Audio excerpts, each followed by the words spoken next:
सरकारले यो सहकारी जति पनि समस्या छ यो समस्याग्रस्त सहकारीको समस्या चाहिँ समाधान गर्छ। सरकारले चाहिँ त्यसको प्राथमिकतामै राखेर गर्छ र आज हामी यहाँ छौँ। हामीसँग यहाँ सहकारीका पीडितका महासङ्घका अध्यक्ष पनि हामीसँग हुनुहुन्छ हैन। उहाँहरूको विश्वास पनि छ अहिलेको सरकारले चाहिँ यो समाधान गर्छ भनेर।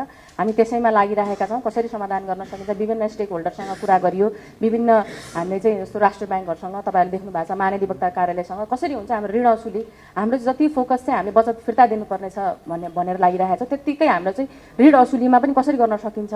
किन भनेपछि एउटा त्यो ऋण असुली गरिसके पनि जति गर्न सक्यौँ हामीले त्यो अनुसार चाहिँ बचत फिर्ता गर्न सक्ने हामी एउटा उसमा पुग्छौँ भनेर त्यसमा गरिरहेका छौँ। त्यही भएर हाम्रो अहिले जस्तो अस्ति पनि 15 दिने सूचना हजुरले हेर्नु भएको छ। हामीले चाहिँ यो समस्याग्रस्त सहकारीबाट ऋण लिएकाहरूको हामीले चाहिँ अब आज नाम सार्वजनिक गर्दैछौँ। हामीले वेबसाइटमा राख्छौँ हैन। जसै गरी हाम्रो उहाँहरू अब जसरी हामीले त्यसपछि हामीले सार्वजनिक सेवाहरू उहाँहरूले पाउने उहाँहरूको जस्तो फोहोर उठ्ने होला बिजुली बत्ती पानीका कुराहरू होला हैन। यो विषयमा पनि हामी त्यसरी निर्मम भएर जानुपर्छ नत्र चाहिँ ऋण उठ्नेवाला छ। त्यसका क्रममा चाहिँ हामी माथिबाट तल सरले संख्या सोध्नुभयो कसरी जाने मोडालिटीमा अहिले सरहरूले फेरि भन्नुहुन्छ। हाम्रो मन्त्रालयबाट पनि हाम्रो सचिवज्यू हुनुहुन्छ सहसचिवज्यू हुनुहुन्छ हैन। उहाँहरूले अझै फेरि थप यसमा क्लियर गर्नु होला।